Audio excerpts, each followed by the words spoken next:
On a dusty morning, the unpaved roads of Korangi are lined with hundreds of workers. They come to this large industrial area in Karachi in pairs or alone, men and women on foot, riding tandem on cycles, or hanging off the noisy, crowded buses. Some are clocking out at this dawn hour, while others check in to the stifling, windowless factories.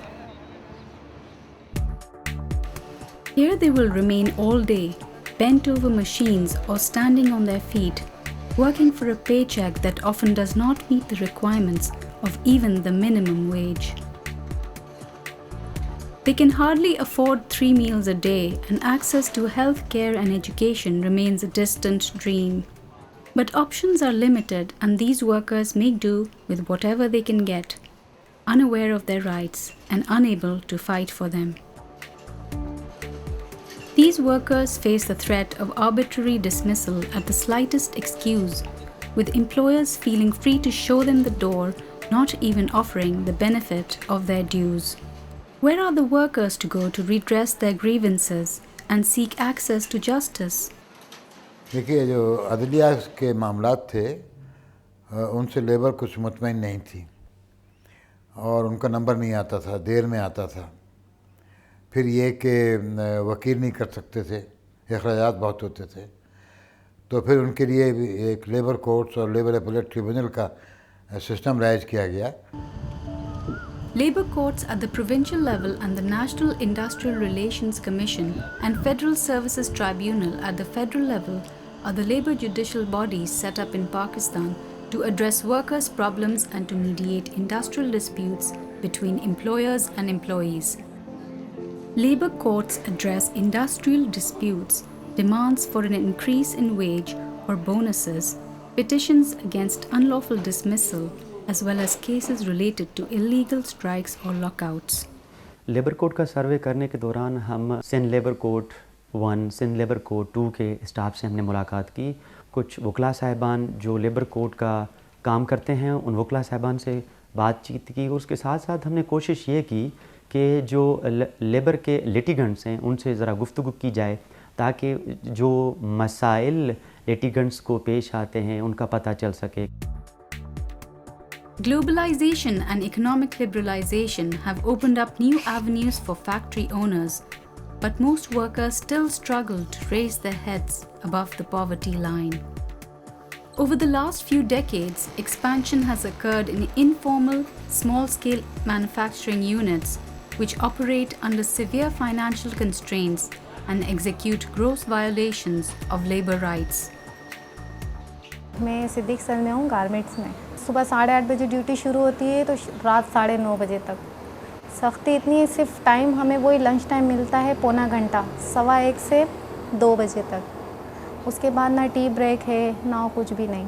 Our time के हिसाब से ना अगर salary बनती है तो 8 साढ़े 8 हज़ार बन जाती है, लेकिन ये क्या करते हैं, अगर लड़की ने पूरा महीना काम किया है तो उसमें बिला वजह के बीच में 2-4 एब्सेंट लगा देते हैं उसको। सैलरी भी हमें टाइम पे नहीं मिलती वहाँ पर, कभी 15 तारीख को मिल रही है, कभी 16 तारीख को मिल रही है। मल्टीनेशनल कंपनीज़ जो है वो कोशिश करती हैं कि वो कुछ लोगों को, यानी may be 5 to 10% of the total work force, उसको तो सारी फैसिलिटीज़ दें ताकि वो दुनिया को बता सकें कि जनाब हमारे यहाँ बहुत अच्छी कंडीशंस है। बाकी लोगों को ट्रेड यूनियन का राइट नहीं है, बाकी लोगों को अपने मसलों को उठाने का राइट नहीं है। हमारा काम है ठेके का।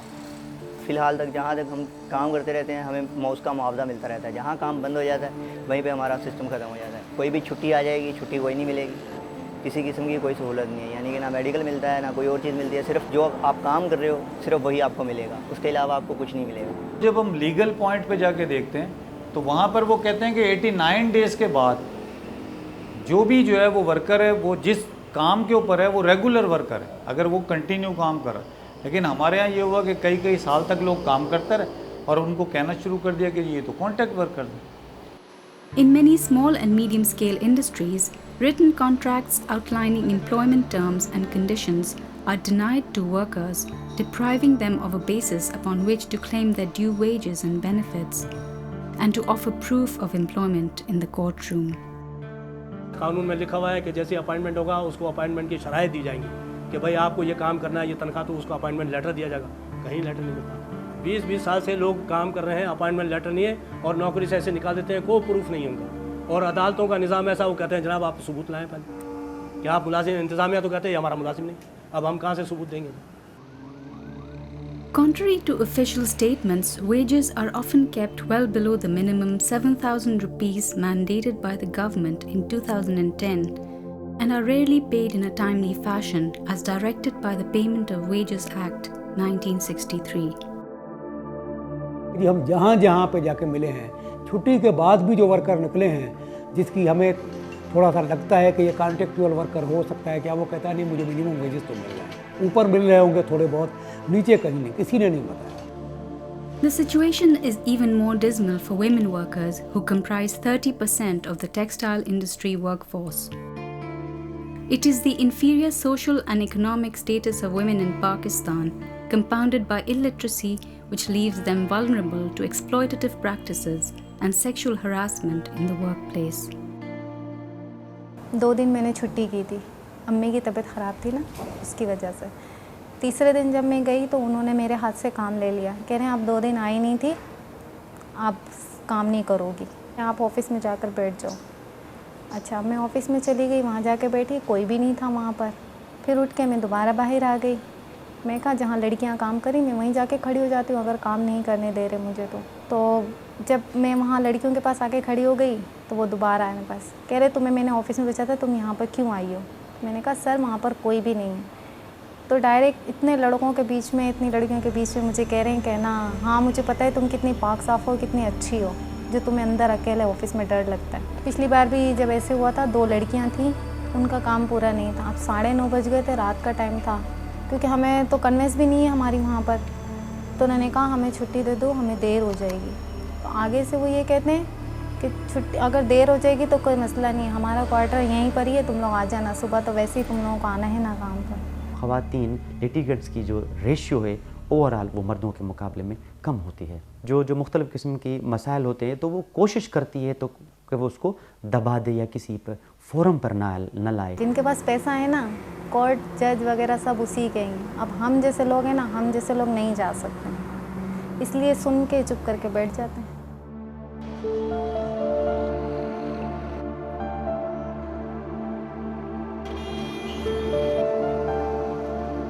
The right to work and earn a decent living is recognized as a fundamental human right in Pakistan's constitution, which ensures that the state shall make provisions for securing just and humane conditions for work.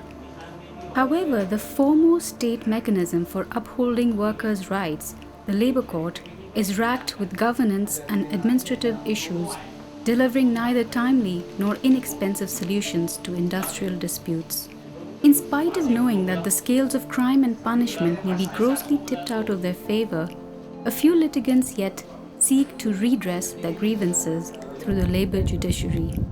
It is in these hollow corridors of justice that Gul Zameen Pathan has spent the last 5 years, desperately trying to reclaim his deceased father's pending gratuity. वो तो इस हवाले से हुआ था ना, जब वालिद का इंतकाल हो गया मेरा, तो मेरा कज़न को इन लोगों ने फ़ोन किया कि आप फैक्ट्री में आ जाएं। तो मैं गया सेठ के पास, मैंने कहा भाई हमारा वालिद का जो हक़ बनते वो हमें दे दो। तो उसने कहा मैंने आपका हक़ जो है ना फैक्ट्री के मैनेजर को मैं दे चुका हूँ, आपके जो हक़ है आप वहाँ से जाके ले लो, आप मेरे पास नहीं आया करें यहाँ पे। तो मैं फैक्ट्री में आ गया, मैंने मैनेजर से बात की, तो उसने कहा भाई आपका जो है ना आप वहाँ चले जाओ। वो कह रहे यहाँ चले जाओ और ये कह रहे वहाँ चले जाओ, दोनों आमने सामने नहीं हो रहे। कानून के हिसाब से अगर देखा जाए तो कम से कम 7 लाख रुपए देना चाहिए इनको कानून के लिहाज से। फिर मेरे को एक बंदे ने बताया कि आप ऐसा करें, आप कोर्ट का सहारा ले लो तो ये आपके पैसे हो जाएंगे। तो मैंने कोर्ट पे भरोसा किया, मैंने कोर्ट का सहारा मैंने लेना शुरू किया, तो कोर्ट ने मुझे यहाँ तक पहुँचा दिया, मुझे और भी मजबूर कर दिया कोर्ट ने। Anticipated delays in the court process deter most workers from filing even straightforward cases. They opt instead to forego their rights and bear injustices in silence. मैं समझ रहा हूँ ना, तो कोर्ट भी हमारे लिए कुछ नहीं कर सकता, वैसे ही हमारे पैसे जाए और भी ज़ाया हो रहे हैं। तो आज तो मैं आया था, मैंने कहा भाई मैं गरीब बंदा हूँ, आप ऐसा करें हमारा केस ख़त्म कर रहे। ना ये लोग ख़त्म कर रहे हैं, ना उनको दे रहे ना हमें दे रहे, बस खाली चला रहे हैं। लोग ये सोचते हैं कि ये कोर्ट जो है ना हमें सहारा देंगे, लेकिन सहारे के बजाय लोग उनके पाँव काट रहे हैं। Judges who are overburdened, indifferent, or in collusion with employers often delay hearings indefinitely. Labour के कोर्ट में एक तो मुकदमात बहुत ज़्यादा हो गए, बेइंतहा हो गए, अदालतें कम हैं। दूसरी चीज़ है कि मोस्ट करप्ट जो जजेस वहाँ पर आ गए हैं, उनकी वजह से बड़ी परेशानी होती है। मुझे खुद शक हो रहा है ना, ये फैक्ट्री वाले और ये जज ये आपस में मिले हैं। आज तक ये मेरा 5 साल हो गए, आज तक मेरे से जज ने अभी तक ये नहीं पूछे कि आप किस हवाले से यहाँ आते हो, आपके वालिद ने कितना साल काम किए, कितना साल नहीं किए, क्या हिसाब बने, आज तक मेरे से जज ने पूछे भी नहीं है। हम लोग जाके वहाँ बैठे होते, बाहर से आवाज़ लगाते आपका फ़लाना तारीख़ है, आप फ़लाना तारीख़ को आए, फ़लाना तारीख़ को आओ, तो बाहर बैठे रहो, फिर आवाज़ देगा कि फ़लाना तारीख़ का है। तो ये बात हमें समझ भी नहीं आ रहा है, आखिर ये कोर्ट कर रहा क्या है। सबसे बड़ी बात ये है कि लेबर जुडिशरी में जो लोग आते हैं वो इनफैक्ट लेबर से मुताल्लिक नहीं होते, वो डिस्ट्रिक्ट एंड सेशन जजेस होते हैं और उनको लेबर कोर्ट्स में भेजा जाता है। तो उसकी इम्प्रूवमेंट के लिए ज़रूरी है कि उनको पहले लेबर लॉज से उनको अवेयर करवाया जाए, उनको ट्रेन किया जाए, वो उसके मकासद को समझ सकें, वो फिर उस लॉ को इम्प्लीमेंट करने की उनमें वो चीज़ हो। As the sole earning member of their families, most litigants cannot afford to forego full-time employment until the case has been decided as required by law.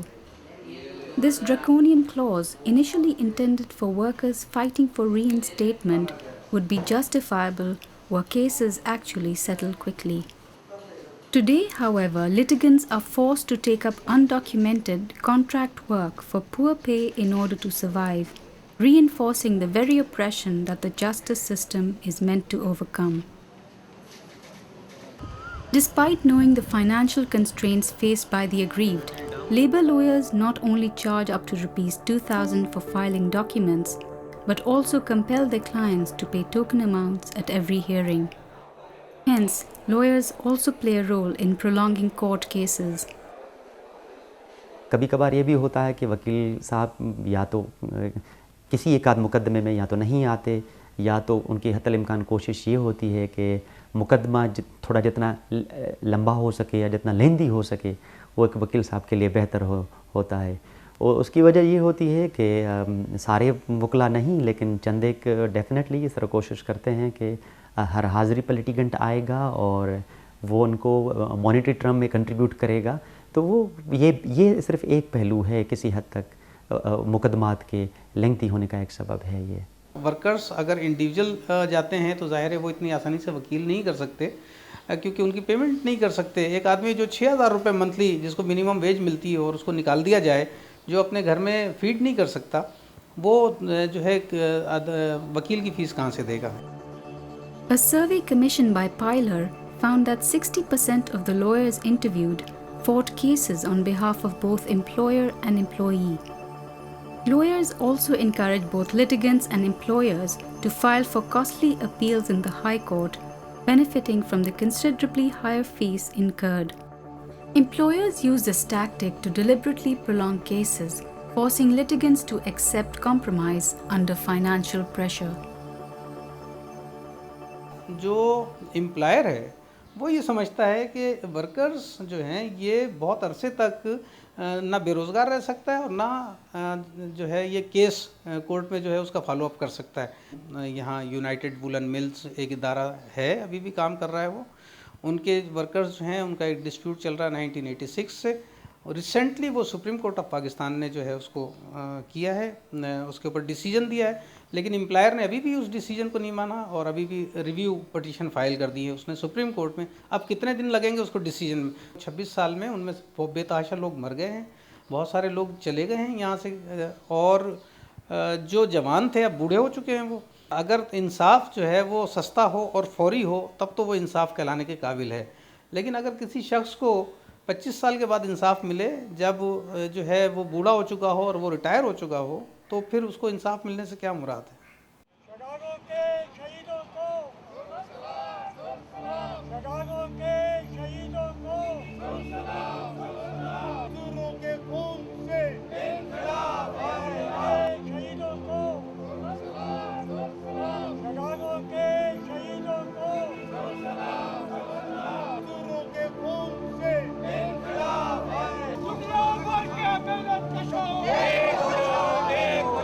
दुनिया भर के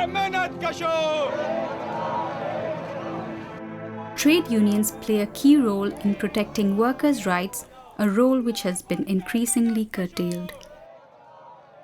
लेबर यूनियंस का भी एक बहुत बड़ा किरदार होता है लोगों को मोटिवेट और मोबिलाइज़ करने में और उनको ये बताने में कि भाई इंसाफ जो है वो अदालत से भी मिल सकता है, लेबर कोर्ट से भी मिल सकता है।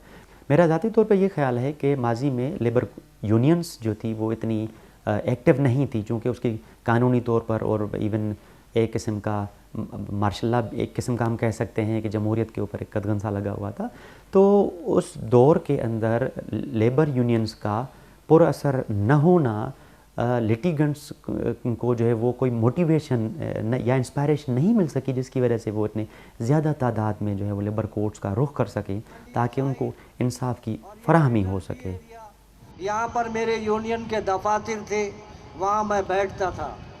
तो साथियों, जब पाकिस्तान वजूद में आया तो बेहतरीन लेबर कवानीन हमको विरसे में मिले हुए थे। इस मुल्क में जो अनडेमोक्रेटिक फोर्सेस हैं वो नहीं चाहती कि इस मुल्क में डेमोक्रेसी हो, डेमोक्रेटिक इंस्टीट्यूशंस जो हैं यहाँ पर इस्टेब्लिश हों, स्ट्रेंथन हों, स्ट्रांग हों। इस वजह से यहाँ पर ट्रेड यूनियंस पर जो है पाबंदी लगाई जाती है, इसी वजह से यहाँ पर स्टूडेंट यूनियंस के ऊपर पाबंदी लगाई जाती है, because these two institutions are called the nurseries of the democracy. यहाँ से इस्टेब्लिश होती है आपकी लीडरशिप, यहाँ से लोग एक्सरसाइज करते हैं अपने डेमोक्रेटिक राइट्स को, और वो आहिस्ता आहिस्ता बढ़ के फिर पाकिस्तान में नेशनल लेवल के ऊपर लीडरशिप में आते हैं। किसी ज़माने में बहुत ज़्यादा प्रॉब्लम्स होती थी, आपने देखा होगा कि हड़ताल हो रही है, ये हो रहा है, बंद हो रही हैं। अब इतना नहीं होता, वर्कर भी समझ गए हैं, ये भी हो गए हैं, हमारे अफसरान भी काफ़ी जो है वो सीजनड हो गए हैं। तो अल्लाह का शुक्र है, वो सवाए इसके कि कहीं पे कोई ऐसी चीज़ हो जाए तो नहीं होगी। आप मेरे ख्याल में मुश्किल से इस वक्त मुझे 4 या 5 इदारे शायद कराची के बता सकें जहाँ पे कोई हड़ताल इस तरह की चल रही हो। कानून जो है उसने तहफ़्फ़ुज़ फराहम किया है कि यूनियन की तकमील तक एम्प्लॉयर जो है वो कोई भी अगर एक्शन करेगा तो अनफेयर लेबर प्रैक्टिस काउंट होगी। लेकिन होता यह है कि वो उनको उस वक्त तक नौकरी से निकाल देता है, यूनियन बनाने नहीं देता। जब वो यूनियन बनाने नहीं देता, ये लोग वहाँ जाते हैं, वो कहते हैं ये मेरे तो ये मुलाजिम ही नहीं है, तो इनको यूनियन बनाने का हक़ ही नहीं है। अभी जैसे अल्फा कंटेनर है, उसमें 94 आदमियों को यूनियन बनाने की वजह से इंतज़ामिया ने निकाल दिया था। उसका केस हमारे पास आया, मैंने उसको लड़ा लेबर कोर्ट में, और 94 आदमी को reinstate with all back benefit. कि वर्कर्स के जो कानूनी राइट्स हैं फॉर स्ट्राइक, उसको ILO ने बिल्कुल सपोर्ट किया है और कहा है कि जनाब इनका हक, ये इनका कानूनी हक है, इसको नहीं रोका जा सकता हड़ताल से, उसको पर सही तरीके से अमल दरामद होना चाहिए। मैं Johnson Philips Pakistan limited workers union का जनरल सेक्रेटरी हूँ। हमारी डिमांड होती है चार्टर ऑफ डिमांड, जो हर 2 साल में होती है। जब मैं आया तो मैंने इन्हें जो है चार्टर ऑफ डिमांड दिया, तो कह रहे नहीं यूँ है यूँ है। फिर मैंने कहा सर हम अपना लीगल राइट करेंगे हड़ताल, तो कह रहे हमने हड़ताल पहले भी देखी है। मैंने कहा सर आपने देखी होगी मगर ये लीगल स्ट्राइक है। तो फिर सेक्रेटरी साहब का 37वें दिन हमारे पास लेटर आया कि आप हड़ताल ख़त्म कर दें, हम आपका डिस्प्यूट जो है ये लेबर कोर्ट में भेजते हैं, जो कि 30 दिन में हल होगा और ये अवार्ड कहलाएगा। हमने कहा ठीक है। प्रिजाइडिंग ऑफिसर पीर अली शाह थे उस वक्त सिंध लेबर कोर्ट नंबर 3 के, उन्होंने हमें अवार्ड दिया। हमारे कंसिलेशन में जो है 4.5 हुआ था, वो 7 करे थे, उन्होंने हमें जो है 600 रुपये कर दिया। मतलब ये कि लीगली हमें रिलीफ मिला। अगर हम ये उल्टी सीधी हरकतें करते तो नुकसान में जाते, तो लीगल होने से तो बहुत फ़ायदे हैं। Since 1998, Rehana Yasmin has been supporting the struggle of hosiery garment textile workers in Karachi. Union बनाने का जो जहन में ख़्याल आया वो इसलिए आया कि चूँकि मैं हौज़री गारमेंट के शोबे में काम कर चुकी थी मुख्तलिफ़ फैक्ट्रियों में, तो वहाँ पर जो मैंने मसाइल देखे थे, चाहे वो वीमेंस वर्कर के थे या मेल के थे, और जो सबसे बड़ी बात थी वो ये था कि लेबर कवानीन जो था उस पर इम्प्लीमेंट नहीं था। तो इस वजह से जो है हमने सोचा कि हमें यूनियन बनानी चाहिए। चूँकि फैक्ट्री में यूनियन बनना बहुत मुश्किल था, तो इस वजह से फिर हमने ये जर्नल यूनियन बनाई। तो उस यूनियन के बनाने से जो है एक तो यूनिटी पैदा होती है कि मतलब हम एक प्लेटफार्म पे मिलकर मुत्तहिद होकर हम जद्दोजहद करते हैं। ट्रेड यूनियन के अंदर जो लोग काम करते हैं वो भी इसी माशरे का हिस्सा हैं, इसी सोसाइटी का हिस्सा हैं। लिहाजा इस सोसाइटी में जितनी अच्छाइयाँ होंगी और जितनी बुराइयाँ होंगी उसका रिफ्लेक्शन आपको उन लोगों में मिलेगा और उन इदारों में भी मिलेगा। वो लेबर लीडरों ने जो ना वो लेबर डीलिंग शुरू कर दी, इंतज़ामी से तोड़ जोड़ शुरू कर दिए। अब मज़दूरों के केस लगते हैं, उनको पता ही नहीं होता कि क्या हो रहा है, और वो जनाब डील हो जाती है। वो जब दूसरी पेशी पे जो तारीख होती है वो जब आते हैं तो उनको बताया जाता है भाई केस तो आपका विड्रॉ हो गया। भाई कैसे विड्रॉ हो गया? भाई आपने दिया था, वो जो रिप्रेजेंटेटिव है या वकील है उसने विड्रॉ कर लिया आपने। अब ये लेबर लीडर जो एक्चुअली लेबर के वो है, ये काम लेबर के ख़िलाफ़ करते हैं सारे। तो आजकल यूनियनें भी वही चल पाती हैं जो पॉकेट यूनियन कहलाती हैं, जो इंतज़ामिया के कहने के मुताबिक काम करें। तो ये सूरत हाल है। On December 10, 1948, Pakistan ratified the UN Universal Declaration of Human Rights, recognizing its citizens' right to work, to freely choose employment, and to have right and favorable working conditions. Pakistan is also a signatory to the 8 ILO core conventions and the 1998 ILO Declaration on the Fundamental Principles and Rights at Work, which pledge to promote opportunities for women and men to obtain decent and productive work in conditions of freedom, equity, security, and human dignity. In spite of ratifying these international conventions, Pakistan has done little over the years to promote a robust, transparent, and equitable labor justice system. जो मेहनत के शोबे होते थे, महकमा मेहनत होता था, वो लाज जो होते थे उनको इम्प्लीमेंट करवाता था। अगर कुछ मामूली सी कहीं शिकायत पैदा हो जाती थी, वो इदारा जाकर वहाँ इंस्पेक्शन करता था, फिर उनकी जो ज़रूरियात हैं, उनके जो मसाइल हैं, उनको हल करने के लिए ताकीद करता था और हुक्म सादर करता था। लेकिन ये पिछले तकरीबन 30 साल से ये चीज़ें बिल्कुल मफकूद हो गई हैं। और जो जनरल मुशर्रफ का दौर था उसमें तो बाकायदा ये हुक्म दे दिया गया था कि किसी इदारे में कोई लेबर इंस्पेक्शन नहीं होगी, कोई भी सहूलत मजदूरों के लिए आम नहीं रही, बल्कि पाबंदियां लगती रहीं। Workplace inspections by the Labour Department should play a key role in ensuring the implementation of the ILO core standards and national labour legislation. Increasingly replaced by self-reporting, lax inspections only lead to a further deterioration of working conditions and a blatant disregard for health, safety and minimum wage requirements. साल में एक दफ़ा factory का inspection must है कि वो पूरा उनका रिकॉर्ड चेक करें, उन पे साइन करें कि ये कोई इरेगुलरिटी तो नहीं थी। उनके बिल्डिंग्स को जो है चेक करें कि वहाँ पीने के पानी का इंतज़ाम था, वहाँ वाशरूम सही थे, वहाँ जाएं उनको ये सब चेक करें। अगर नहीं है तो उनको फाइन करें। अगर उसके बाद भी वो नहीं आते हैं तो ये लेबर कोर्ट को उनकी रिपोर्ट करते हैं, जिसमें उनको जेल भेजा जा सकता है और उनको 6 महीने की सज़ा दी जा सकती है। ये कोरंगी के अंदर एक फैक्ट्री है और वो फैक्ट्री केमिकल्स बनाती है, और वो इतना ख़राब है वो केमिकल्स कि जनाब जो वर्कर वहाँ पे काम कर रहा है उसको कहते हैं कि जनाब आप स्टोर से ये ड्रम उठा लो। वो ड्रम लेने के लिए जाता है तो फेंट होकर गिर जाता है, यानी इतनी बदबू उसकी, ना कोई मास्क है ना कोई है। जनाब ये लेबर डिपार्टमेंट को ये डेथ हो गई है उनके लोगों की और कोई रेमेडी नहीं है उसकी। सबसे पहले लेबर ऑफिसर जाएगा, वो इंक्वायरी करेगा, हाँ वही बैठ जाता है ऑफिस में जाके, उनकी एक विजिटर बुक्स होती है उसमें लिखता है हाँ जी ये बिल्कुल सही है। सिर्फ एक छोटे मोटे ऑब्जेक्शन करता है। वो ऑब्जेक्शन क्या है कि जनाब ये आपकी लाइट लगी हुई है, इस पर आपने वो लगाने का हेड उसका नहीं है, ये ऑब्जेक्शन लगाता है उनको, और जनाब 5,000 रुपये जेब में डाल के आ जाता है। फिर उसके बाद असिस्टेंट डायरेक्टर जाता है, वो करता है, फिर जॉइंट डायरेक्टर जाता है, और सब कहते हैं जनाब वो सेक्रेटरी जो बैठा हुआ उसके लिए पैसा करना है।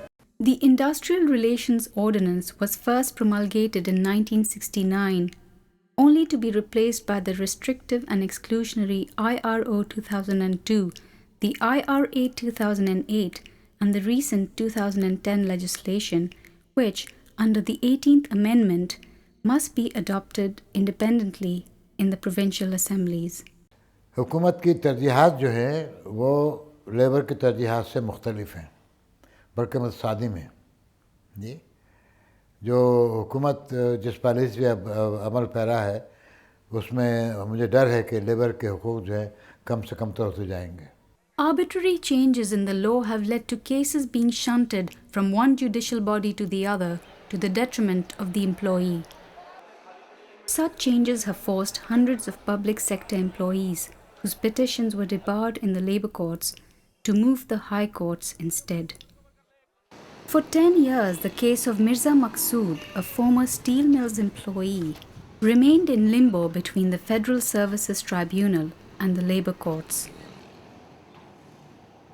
एक एक्सीडेंट हुआ बड़ा सीवियर किस्म का पाकिस्तान स्टील मिल में, जिसमें 9 एम्प्लॉइज़ जो है ना हमारे ऑन दी स्पॉट एक्सपायर हो गए। इस जो एम्प्लॉइज़ जो उसमें शहीद हो गए, उस पर इंक्वायरी के लिए, उनके जो है जो डिपेंडेंट्स थे उनकी एम्प्लॉयमेंट के लिए, इन सब पे हम एक स्ट्रगल कर रहे थे। 8 एम्प्लॉइज़ को चार्जशीट किया गया, तो पर्सनल हियरिंग हुई तो मुझे इन्होंने रिमूव कर दिया। मैंने रिमूवल ऑर्डिनेंस की बुनियाद पर केस किया था, जिसमें फोरम ही फेडरल सर्विसेज ट्रिब्यूनल था। उसके बावजूद फेडरल सर्विसेज ट्रिब्यूनल ने वो मेरा केस अबेट कर दिया। मैंने लेबर कोर्ट में केस दायर किया। 2006 से 2009 तक ये डिसाइड नहीं हुआ कि ये प्रॉपर फोरम है या नहीं है। जब इसको री इंटरप्रेट किया गया 2A वाले मामले को, सिविल सर्वेंट्स वाले मामले को, तो फिर दोबारा जो है जो रिमूवल ऑर्डिनेंस के तहत जो केसेस थे जिन्होंने पहले फेडरल सर्विसेज ट्रिब्यूनल में किया था, वो तमाम केसेस के लिए कहा गया कि ये वापस रीओपन होंगे फेडरल सर्विसेज ट्रिब्यूनल में। और मेरा केस डिसाइड हुआ है फेडरल सर्विसेज ट्रिब्यूनल में 17 मार्च 2010 में, और विद फुल बैक बेनिफिट्स जो है ना उन्होंने ऑर्डर किया है कि जी इनको रीइंस्टेट जो है वो किया जाए। Labour legislation also bars other key sectors including agricultural workers, rural workers in the informal non-farm sector, urban workers in the informal sector and home-based workers, thereby denying millions of people the right to a platform from which they can fight for their rights. With no mechanism to enforce wage regulation, middlemen engage in blatant exploitation, knowing they will never be answerable in a court of law. पहले 1000 में 2.5 रुपया 4 रुपया ऐसा मिलता था, अब तो बढ़ते बढ़ते 8 आना 4 आना ऐसे बढ़ते बढ़ते 10 रुपया हो गया। सबसे ज़्यादा जो मसला होता है वो यही होता है कि ख़वातीन एक तो वसाइल ना होने की वजह से कि कोर्ट में नहीं जा सकती, दूसरी ये है कि बदनामी की वजह से। इसी वजह से मैं आपको बताऊं कि इस वक्त होम बेस्ड वर्कर की तादाद जो है फैक्ट्री वर्कर की तादाद से बहुत ज़्यादा है। तो 70% जो है बात हो रही थी कि होम बेस्ड वर्कर जो इस वक्त घरों में काम करें सिर्फ इस मजबूरी की वजह से। हालांकि देखा जाए तो होम बेस्ड वर्कर जो हैं उनके ज़्यादा मसले हैं बनिस्बत फैक्ट्री के।